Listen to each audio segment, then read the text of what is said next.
Assalamu Walaikum. Hello friends, how are you? Welcome back to my another video. In this video, I am going to show you how to change text fill color in Keynote. Let's get started. At first, you have to open your Chrome browser.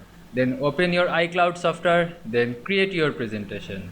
Now you can see here are my presentation. Now I change text fill color.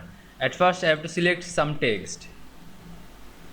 Then you can see here are text fill color option. Just click here. Now I choose green color. Now click outside of this text box. Now you can see I change text fill color in Keynote very easily. I hope you enjoyed my video. Please like, comment, share and subscribe my channel. Thanks for watching.